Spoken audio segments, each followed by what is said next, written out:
Hello friends, ఈరోజు మనం చెప్పుకోబోయే ఇంకో స్కీమ్ వచ్చేసి ప్రొడక్షన్ లింక్డ్ ఇన్సెంటివ్. దీన్నే సింపుల్గా పిఎల్ఐ స్కీమ్ అంటారు. ఆత్మనిర్భర్లో భాగంగా మేక్ ఇన్ ఇండియా మరియు మేడ్ ఇన్ ఇండియా ప్రొడక్ట్స్ని అభివృద్ధి చేయడానికి ప్రధాని మోదీ గారు ఈ పిఎల్ఐ స్కీమ్ని తీసుకొచ్చారు. ఈ పిఎల్ఐ స్కీమ్ ద్వారా 14 రకాల ఇండస్ట్రీస్కి కేంద్ర ప్రభుత్వం ఆర్థికంగా సాయాన్ని అందిస్తుంది. ఈ 14 రకాల ఇండస్ట్రీస్ వచ్చేసి ఏంటో చూద్దాం ఇప్పుడు. అందుట్లో ఫస్ట్ వన్ వచ్చేసి mobile manufacturing and specified electronic components. ఇంకొకటి వచ్చేసి క్రిటికల్ కీ స్టార్టింగ్ మెటీరియల్స్, వీటినే drugs intermediaries and active pharmaceutical ingredients అంటే ఏపీఐస్ అని కూడా అంటారు. ఇంకోటి వచ్చేసి మ్యానుఫ్యాక్చరింగ్ ఆఫ్ మెడికల్ డివైజెస్, అలాగే ఆటోమొబైల్స్ అండ్ ఆటో కాంపోనెంట్స్. ఇంకోటి వచ్చేసి ఫార్మాసిటికల్స్, డ్రగ్స్, తర్వాత స్టీల్ ఇండస్ట్రీకి, ఆ తర్వాత వచ్చేసి టెలికామ్ అండ్ నెట్వర్కింగ్ ప్రొడక్ట్స్ మ్యానుఫ్యాక్చరింగ్కి, అలాగే ఎలక్ట్రానిక్ అండ్ టెక్నాలజీ ప్రొడక్ట్స్ మ్యానుఫ్యాక్చరింగ్కి, అలాగే వైట్ గుడ్స్ అంటే మనకి ఏసీస్ లేకపోతే ఎల్ఈడి మ్యానుఫ్యాక్చరింగ్ చేసే కంపెనీస్కి, అలాగే ఫుడ్ ప్రొడక్ట్స్, మళ్ళీ టెక్స్టైల్ ప్రొడక్ట్స్లో వచ్చేసి మనకి ఎంఎంఎఫ్ మ్యాన్ మేడ్ ఫ్యాబ్రిక్ సెగ్మెంట్లో ఉంది, అలాగే టెక్నికల్ టెక్స్టైల్స్ కూడా ఉంది. ఇంకోటి వచ్చేసి high efficiency solar PV modules manufacturing యూనిట్స్కి, అలాగే advance chemistry cell battery ACC batteries అంటాం, వీటి మ్యానుఫ్యాక్చరింగ్ కూడా ఉంది. అలాగే drones and drone components manufacturing కూడా ఈ పిఎల్ఐ స్కీమ్ వస్తుంది. ఈ పిఎల్ఐ స్కీమ్ ద్వారా ఇండస్ట్రీస్కి ఇన్సెంటివ్స్ మరియు సబ్సిడీస్ ఇవ్వడం ద్వారా దేశంలోకి పెట్టుబడులను ఆకర్షించాలనేది మన ప్రైమరీ టార్గెట్. అయితే ఇండస్ట్రీస్కి ఇలా ఆర్థిక సాయం అందించడం ద్వారా ప్రొడక్షన్ పెరగడంతో పాటు దేశంలో ఎకనామిక్ గ్రోత్ ఉంటుందని, అంటే ఆర్థికాభివృద్ధి కూడా జరుగుతుందని ప్రధాని మోదీ ఈ పిఎల్ఐ స్కీమ్ని తీసుకొచ్చారు. ఈ స్కీమ్ ద్వారా దేశంలోని ఇండస్ట్రీస్తో పాటు ఇంటర్నేషనల్ పెట్టుబడిదారులు, ఇంటర్నేషనల్ ఇన్వెస్ట్మెంట్స్ అంటే వీటిని ఎఫ్డిఐస్ అంటాము, ఫారెన్ డైరెక్ట్ ఇన్వెస్ట్మెంట్స్ అంటాము, మన దేశంలోకి ఇన్వెస్ట్ చేసే విధంగా ప్రపంచంలోనే భారత్ను మ్యానుఫ్యాక్చరింగ్ హబ్గా మార్చాలని ప్రధాని మోదీ భావించారు. ఈ పిఎల్ఐ స్కీమ్ ద్వారా కేంద్ర ప్రభుత్వం 2024 ఆర్థిక సంవత్సరానికి గాను 4,600 కోట్ల బడ్జెట్ను కేటాయించింది. అలాగే ఈ బడ్జెట్ని 33% పెంచి 2025 ఆర్థిక సంవత్సరానికి 6,200 కోట్ల బడ్జెట్ను కేటాయించారు. కరోనా తర్వాత మనందరికీ తెలుసు, ప్రపంచంలో పెట్టుబడిదారులు ఎవరైతే ఇన్వెస్ట్ చేస్తారో వాళ్ళందరూ కూడా చైనా మీద నమ్మకం పోయింది వాళ్ళకి. అదే టైంలో కరెక్ట్గా ప్రధాని మోదీ గారు ఈ స్కీమ్ని పిఎల్ఐ స్కీమ్ తీసుకురావడం ద్వారా భారత్లో పెట్టుబడులను ఆకర్షించారు. దేశంలో పెట్టుబడులు ఈ టైంలో వరదలా వచ్చాయి ఈ పిఎల్ఐ స్కీమ్ ఇంట్రడ్యూస్ చేశాక. అంతేకాకుండా దేశీయంగా తయారయ్యే ప్రొడక్ట్స్ని హై క్వాలిటీతో లో ప్రైజెస్కి అందించడం ద్వారా ఎక్స్పోర్ట్ని పెంచారు. ఇప్పుడు గ్లోబల్ మార్కెట్లో made in India, make in India products share చాలా వరకు పెరిగింది.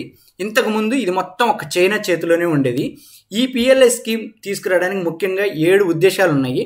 అందులో మొట్టమొదటిది వచ్చేసి దేశీయంగా తయారయ్యే వస్తువుల మ్యానుఫ్యాక్చరింగ్ పెంచడం మరియు వాటిని మార్కెటింగ్ చేయడం. ఇది దీవాళీ టైంలో మనకి ప్రధాని మోదీ గారు వోకల్ ఫర్ లోకల్ అనే ట్యాగ్ లైన్ తీసుకొచ్చారు.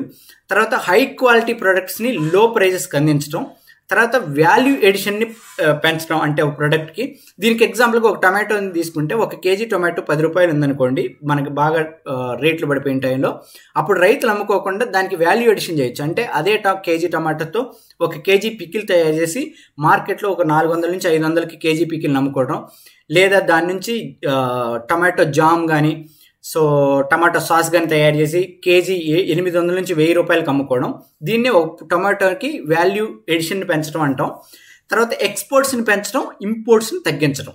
తర్వాత ఎఫ్డిఐస్ని అట్రాక్ట్ చేయడం, ఫారెన్ డైరెక్ట్ ఇన్వెస్ట్మెంట్స్ని అట్రాక్ట్ చేయడం, అంటే విదేశాల్లో ఉన్న పెట్టుబడిదారులని ఆకర్షించడం అనమాట. తర్వాత ఇంకొకటి వచ్చేసి భారత్లో ఎకానమీని అభివృద్ధి చేయడం. లాస్ట్ వన్ వచ్చేసి మనకి 7వది వచ్చేసి మన దేశంలో ఎంప్లాయ్మెంట్ని పెంచడం. ఇప్పుడు ఈ పిఎల్ఐ స్కీమ్ ద్వారా మనం అసలు ఈ ఇంట్రడ్యూస్ చేశాక మనం సాధించిన విజయాలు ఏంటో కూడా చూద్దాం. గత 3 సంవత్సరాలుగా ఎఫ్డిఐలు 76% పెరిగాయి మన దేశంలోకి. అలాగే 1.7 lakh crores ఇన్వెస్ట్మెంట్లు జరిగాయి. ఈ ఇన్వెస్ట్మెంట్ల ద్వారా మనం 7.8 lakhs ప్రొడక్షన్ జరిగింది, లక్షల ప్రొడక్షన్స్. 2023 సంవత్సరంలో పిఎల్ఐ స్కీమ్ ద్వారా కేంద్ర ప్రభుత్వం 4,400 కోట్లను ఇన్సెంటివ్స్ రూపంలో వివిధ రకాల ఇండస్ట్రీస్కి ఇచ్చింది. దేశంలో 7 లక్షల డైరెక్ట్ జాబ్స్ వచ్చాయి. అంతేకాకుండా 3.4 లక్షల కోట్ల ఎక్స్పోర్ట్స్ పెరిగాయి. వివిధ రకాల ఇండస్ట్రీస్కి సంబంధించి 733 అప్లికేషన్స్ ఈ స్కీమ్ కోసం కేంద్ర ప్రభుత్వం ఆమోదించింది. అయితే 176 ఎంఎస్ఎంఈలు కూడా ఈ స్కీమ్ ద్వారా మెడికల్ డివైస్ ఇండస్ట్రీస్లో కానీ, ఫార్మాలో, ఫుడ్ ప్రాసెసింగ్లో, అలాగే డ్రోన్స్ తయారీలో మరియు టెక్స్టైల్ ఇండస్ట్రీస్లో ఆల్రెడీ విజయాలు సాధించాయి. ఈ పిఎల్ఐ స్కీమ్ ద్వారా మనకు తెలిసిన ఫేమస్ ఇండస్ట్రీస్ వచ్చేసి మహేంద్ర అండ్ మహేంద్ర, టీవీఎస్, హావెల్స్, వోల్టాస్, డిక్సన్ టెక్నాలజీస్, టాటా పవర్ ఇలాంటి ఎన్నో ఇండస్ట్రీస్కి కేంద్ర ప్రభుత్వం ఆర్థిక సాయం అందించింది. ఈ డేటా మొత్తం కూడా నీతి ఆయోగ్ మరియు వివిధ ఇండస్ట్రియల్ మినిస్ట్రీస్ ద్వారా అప్రూవ్ చేయబడింది నేను చెప్పేది. అయితే ఈ పిఎల్ఐ స్కీమ్ గురించి మీరు చేసే బిజినెస్ లేదా మీరు పెట్టాలనుకున్న ఇండస్ట్రీస్కి సంబంధించి ఇంకా తెలుసుకోవాలనుకుంటే PLI scheme for steel industry అని, PLI scheme for food products అని ఇలా మీరు గూగుల్ ద్వారా వెతకడం ద్వారా ఆయా ఇండస్ట్రీస్కి కేంద్ర ప్రభుత్వం అందిస్తున్న ఆర్థిక సాయాన్ని గురించి కానీ, ఆ శాఖలకు సంబంధించిన బడ్జెట్ గురించి కానీ పూర్తిగా ఆ మినిస్ట్రీస్ ఇచ్చే ఇన్ఫర్మేషన్ తెలుసుకోవచ్చు. ఈ పిఎల్ఐ స్కీమ్ కూడా స్టార్టప్ ఇండియాలో ఒక పార్ట్ మాత్రమే. స్టార్టప్ ఇండియా గురించి వివరంగా తెలుసుకోవాలనుకుంటే కింద డిస్క్రిప్షన్లో ఇచ్చిన లింక్ ద్వారా మీరు ఫుల్ వీడియో చూడండి. అలాగే మరొక కేంద్ర ప్రభుత్వ పథకంతో మళ్ళీ రేపు కలుసుకుందాం. జై హింద్.